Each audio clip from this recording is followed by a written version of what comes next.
Quero que você me acompanhe esta noite ao capítulo 10 de Lucas, e a uma passagem muito familiar com a qual todos os jovens aqui presentes se identificarão, sejam eles jovens ou idosos. O capítulo 10 de Lucas, começando no versículo 25. E eis que se levantou um certo doutor da lei e o tentou, dizendo: Mestre, que farei para herdar a vida eterna? Agora, essa mesma pergunta foi feita a Jesus cerca de 19 vezes no período de seu ministério, registrado nos evangelhos. De várias formas, essa pergunta foi feita a ele: o que devo fazer para herdar a vida eterna? E ele lhe perguntou: o que está escrito na lei? Como você está lendo? E respondendo ele disse: amarás o Senhor teu Deus de todo o teu coração, de toda a tua alma, de todas as tuas forças e de todo o teu entendimento, e ao teu próximo como a ti mesmo. E ele lhe disse: você respondeu bem, faça isso e você viverá. Mas ninguém nunca fez isso. Ninguém na história da raça humana jamais amou a Deus de todo o coração, mente e força durante toda a sua vida, e ao próximo como a si mesmo durante toda a sua vida. Essa é a razão pela qual todos nós ficamos aquém do esperado.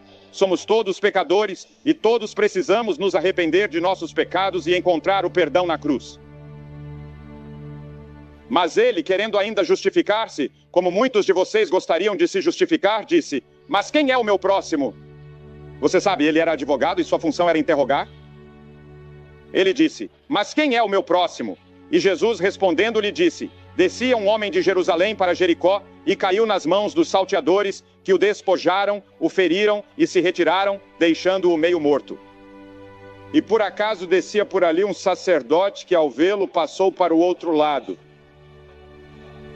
E da mesma forma um levita, quando ele estava no lugar, veio, olhou para ele e passou para o outro lado.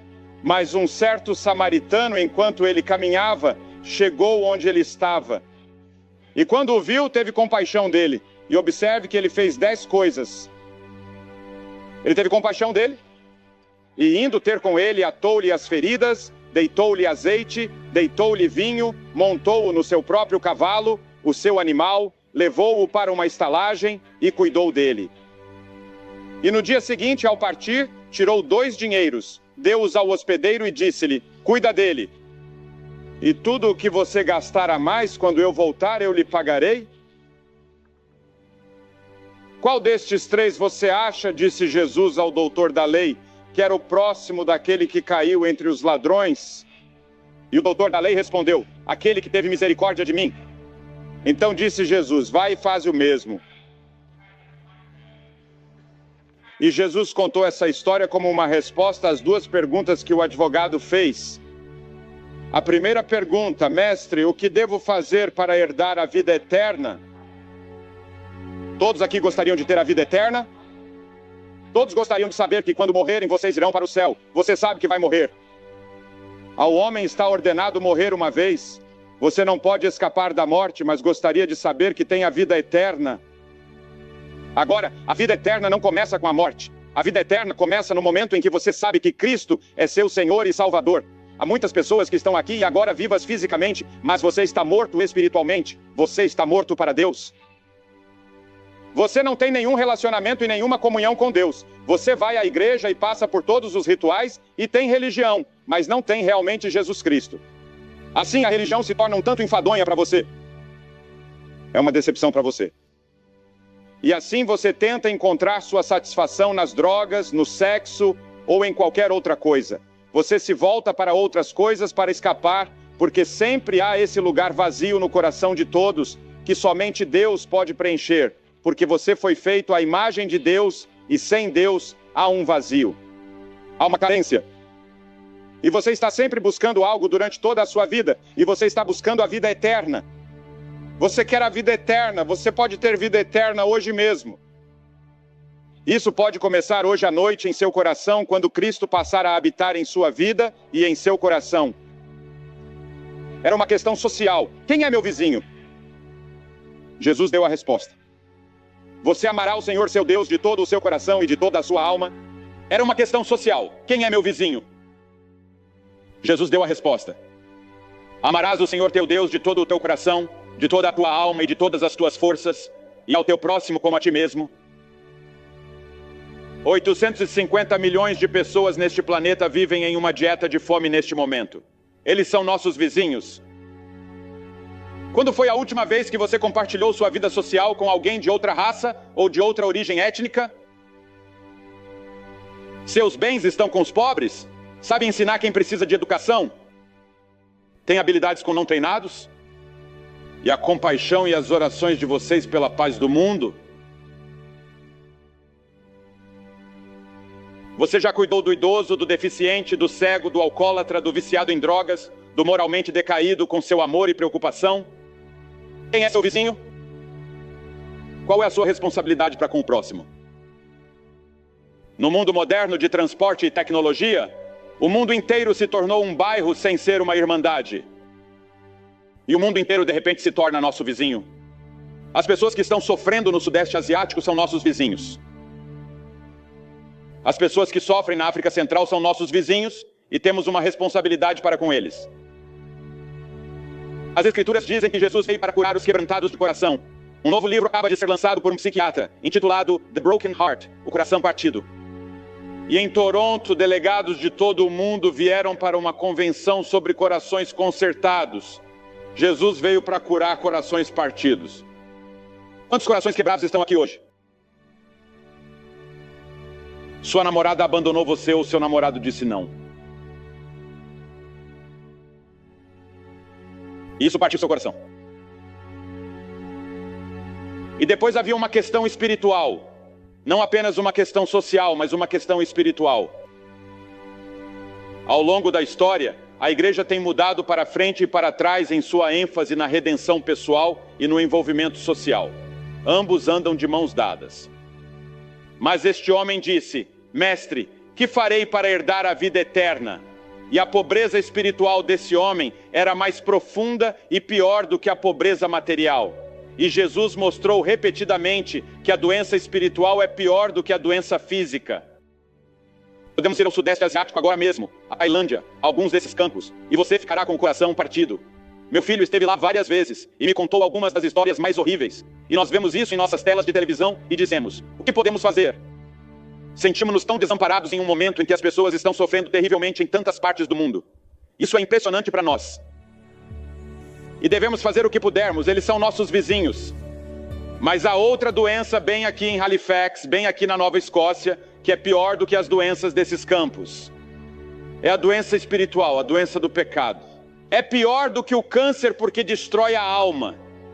Isso destrói seu relacionamento com Deus. Ele se interpõe entre você e a paz, a alegria e a felicidade. E você precisa entregar sua vida a Cristo e ter essa vida eterna. O que devo fazer para ser salvo? Como podemos ser salvos? Essa é a mesma pergunta que foi feita a Paulo e Silas na prisão. E Paulo disse: creia no Senhor Jesus Cristo e você será salvo. Mas não é só um problema social e espiritual, é também individual. Jesus disse: um certo homem. Agora Jesus está interessado em você como indivíduo. Ele vê o pardal quando ele cai, disse ele, e tem os cabelos de sua cabeça contados, e vê você como um indivíduo. Ele disse que um certo homem, ele ama as pessoas. Veja como ele o amava. Ninguém tem maior amor do que este, de dar a vida pelos seus amigos. E as Escrituras dizem que esse homem nessa história desceu. Ele desceu de Jerusalém para Jericó. Jericó estava a 800 pés abaixo. Jerusalém, a cerca de 18 milhas de distância, e um certo homem descia a estrada de Jericó. Agora, Jerusalém era o lugar da cidade de Deus. Naquela época, era a cidade da paz. Era a cidade da verdade. Era a cidade onde estavam os teólogos. Mas agora ele estava caindo, e esse é o curso descendente do pecado. E todos nós estamos nessa estrada de Jericó, cada um de nós. Se você ler as Escrituras e o primeiro capítulo de Romanos, verá que o pecado começa logo no início e nos leva para baixo, para baixo, para baixo, para baixo. E como a sombra, quando declinou, ela disse ao salmista: estou sendo jogado para baixo. E esse homem estava descendo como você está descendo. O presidente das Nações Unidas está certo quando disse que nunca tornaremos a guerra obsoleta até que encontremos uma força que controle as paixões dos homens e das nações. Jesus Cristo naquela cruz pode transformar a vida humana e transformar o ódio em amor. Certo homem caiu nas mãos dos ladrões que o despojaram de suas vestes e o feriram. E todos nós caímos nas malhas do diabo e de seus demônios. Eles nos feriram. Deixaram-nos para morrer. Jesus disse: o ladrão não vem senão para roubar, matar e destruir. Eu vim para que tenham vida e a tenham em abundância. Observe a diferença. Há um ladrão que vem para matar, para destruir, para matar você. Mas Jesus disse: eu vim para lhes dar vida e vida em abundância. E em todo o mundo o pecado está se alastrando. Estupro, devastação da humanidade, violência, terrorismo. Lemos diariamente em nossos jornais assassinato. Assaltantes e estupradores em nossas grandes cidades se tornaram um grande problema. Os ladrões feriram e despojaram esse homem e se afastaram dele, deixando-o meio morto, sozinho e abandonado. Quando ele chegou, quando recuperou a consciência, ele se viu esmagado e incapaz de se mover, assim como você. Um dia você acordará. Você se encontrará, o pecado o destruiu e você não consegue se mover. A Bíblia diz que estamos mortos em pecados e delitos. A Bíblia diz que aquela que vive em prazeres está morta enquanto vive. Você pode estar fisicamente vivo, mas espiritualmente morto. Sua alma está morta. Ele não pode se salvar. Não pode se mover. Ele não consegue se levantar da vala. Ele não pode curar essas feridas. É por isso que Cristo veio e morreu na cruz. O salário do pecado é a morte. O homem vai morrer, você vai morrer. E então vieram alguns charlatães da salvação. O mundo está cheio de falsos messias, falsos profetas e falsos cristos. Jamestown ou Jonestown, em Gana, ainda está fresca em nossa memória, onde Jim Jones foi e 900 pessoas morreram. E quantos desses falsos cultos existem em todo o mundo hoje, esses falsos messias, prometendo todo tipo de coisa? Jesus disse: cuidado para que ninguém engane você. Ele advertiu que muitos falsos profetas se levantarão e enganarão a muitos. Paulo disse que os homens maus e os sedutores irão piorar cada vez mais, enganando e sendo enganados à medida que nos aproximamos do fim dos tempos. João disse que muitos anticristos viriam. Ele disse: amados, não creiais em todo o espírito, mas provai se os espíritos são de Deus, por causa dos falsos profetas que têm saído pelo mundo. E à medida que nos aproximamos do fim da era, eles se intensificarão, ficarão cada vez piores e mais críveis o tempo todo. E muitas pessoas os seguirão para a sua perdição e morte. Um padre apareceu. Pense nisso agora, um padre apareceu, um pregador, um clérigo. E diz que ele olhou e viu aquele homem ali sofrendo, morrendo, ferido e despojado, e passou para o outro lado.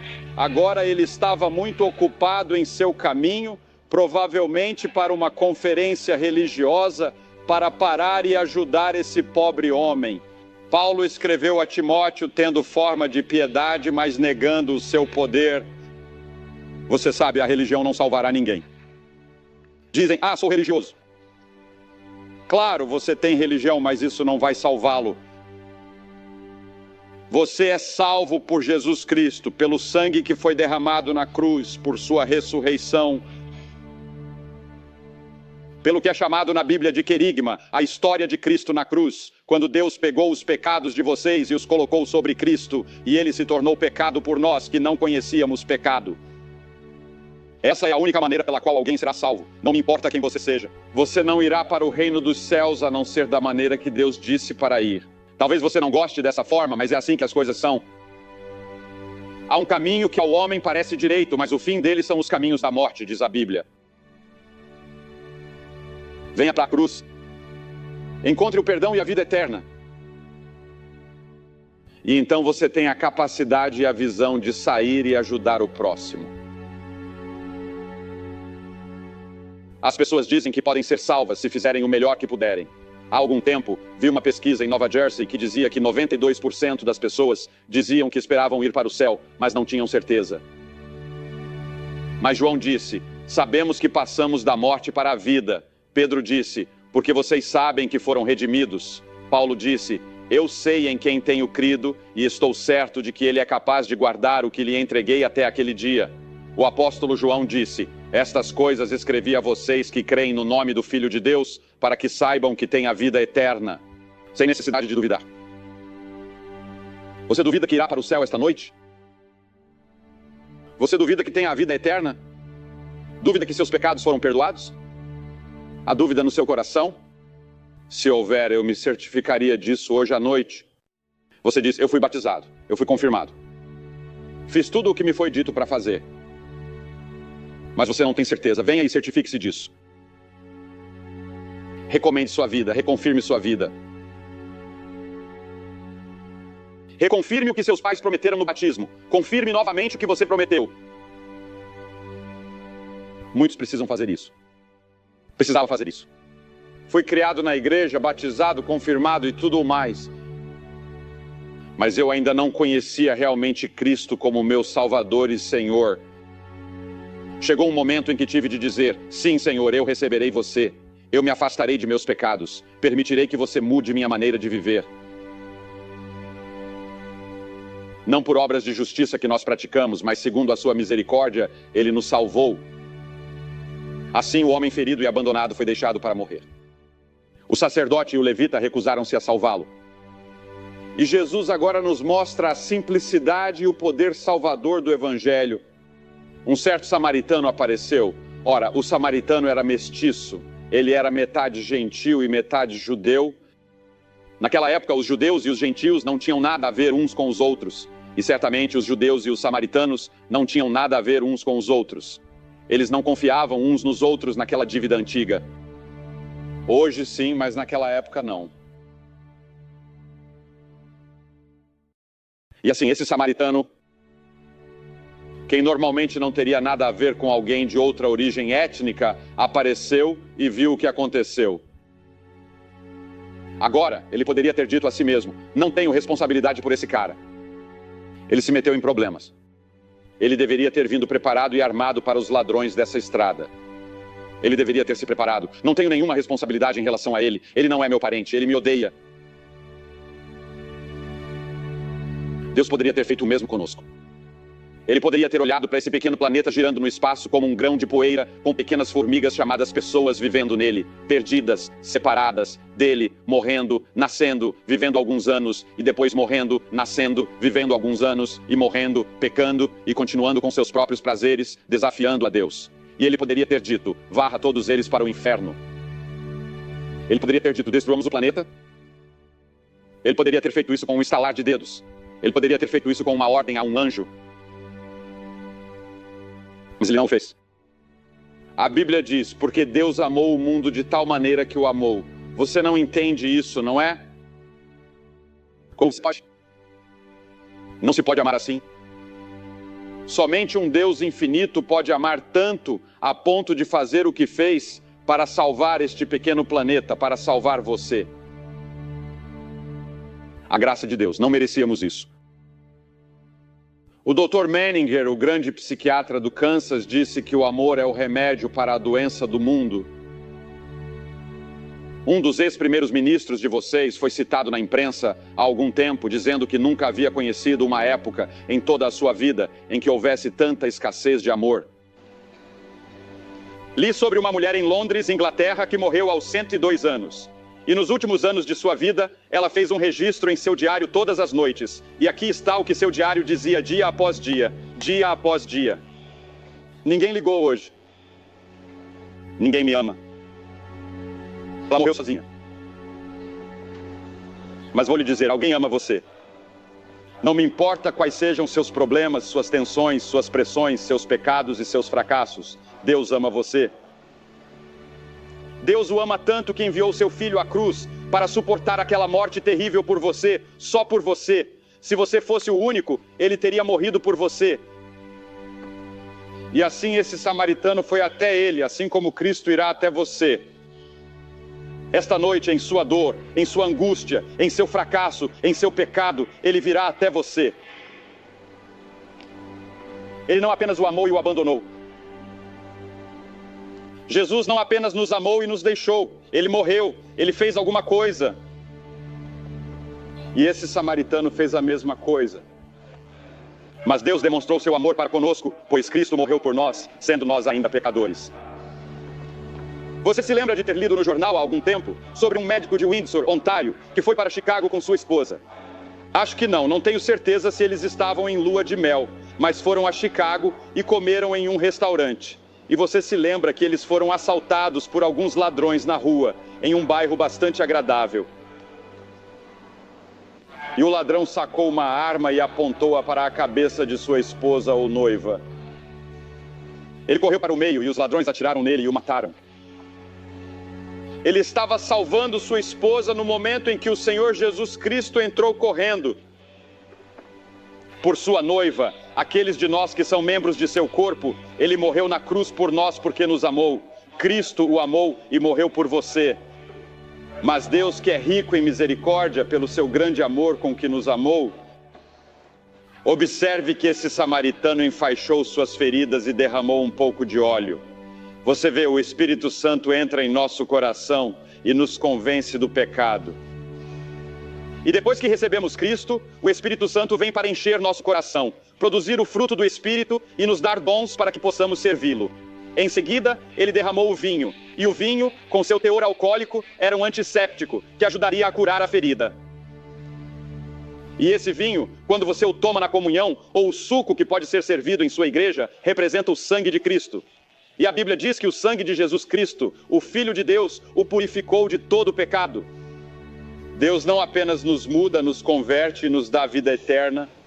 Deus nos guarda e o levou, diz a Escritura, a uma hospedaria e cuidou dele. E Pedro disse que são guardados pelo poder de Deus por meio da fé para a salvação. Você não precisa se agarrar e permanecer no reino de Deus se agarrando. Ele segura você. Ele cuida de você. Ele o colocou em sua fera, tinha sua própria ambulância ali. Assim Cristo colocará você em um lugar e lhe dará paz e alegria. Esse foi o primeiro hospital samaritano da história, bem ali. O salmista disse a respeito de Cristo: Ele me criou, diz que me armou, pôs meus pés numa rocha, Ele me jogou para cima, Ele me ajusta. Ele me alcançará algum dia. E no dia seguinte, quando foi embora, ele pagou o preço e disse que se precisasse de mais alguma coisa, eu pagaria quando voltasse. Jesus Cristo está voltando.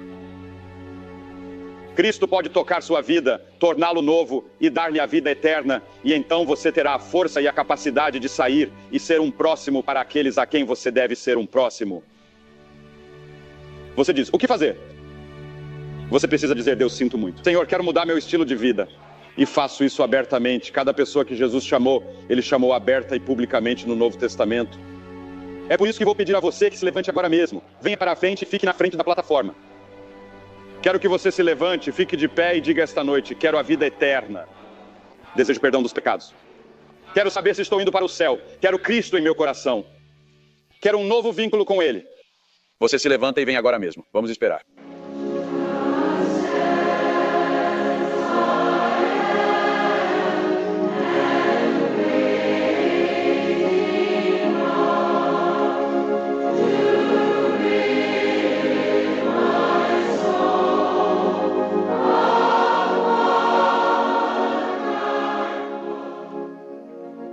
Assim como centenas de pessoas estão respondendo ao convite do Sr. Graham para assumir um compromisso público com Jesus Cristo, você pode assumir esse mesmo compromisso exatamente onde está.